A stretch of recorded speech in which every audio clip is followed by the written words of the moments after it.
my next commercial tip is negotiate with your suppliers.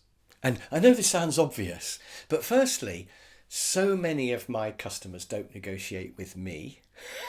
And I know they don't negotiate with most of their suppliers, actually. Secondly, most people never seem to go on a negotiating course. So whenever I go in to do training, I say, how many of you have been on a course before? And it's none of them. So absolutely get yourself trained for negotiation. And then the third thing is that negotiation can make a huge difference to your profit margin. So I've been talking about putting your price up, let's say from 100 to 110. But what if your costs are 90 and you could negotiate them down to 80?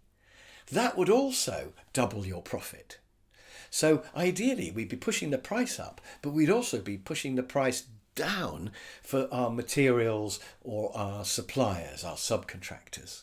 Now, you want to pay your people well and you want to look after your subcontractors, but also if you can get it a little bit cheaper, it can make a big difference to your profit margin.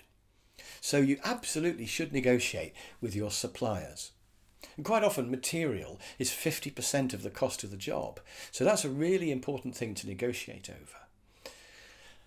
So an example of this, quite often people get 3 quotes and then they go for the middle one because the top one's too expensive and the bottom cheap one, although it's cheap, the quality's not going to be there. So they go for the middle one. But I'm thinking, why would you not negotiate with all 3 of those quotes? Because you could negotiate with the top one, the high quality one, and say, if you'll do it for this middle price that we've got from somebody else, then we would pick you. We want to pick you, you're the best quality, but you're too expensive, will you come down? And then that middle one that you're going to pick, why not negotiate with them and say, we really like your quote, it's just a bit expensive for us, will you come down a bit?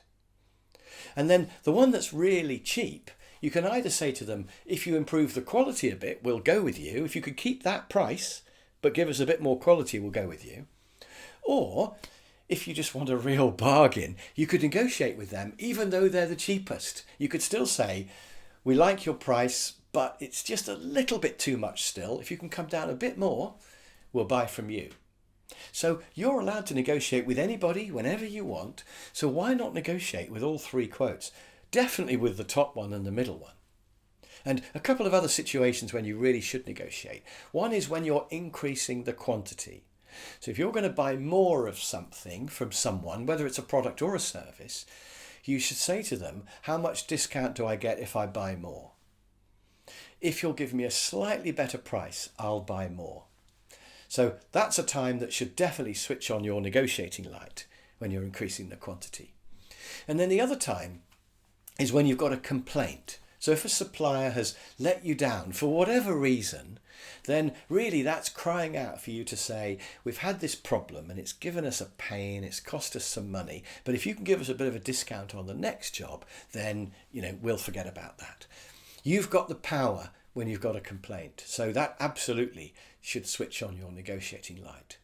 So negotiate with your suppliers. And if you don't know how to negotiate, I've made some negotiating courses, but there are loads of books and loads of courses out there. It's absolutely vital to learn to be a good negotiator.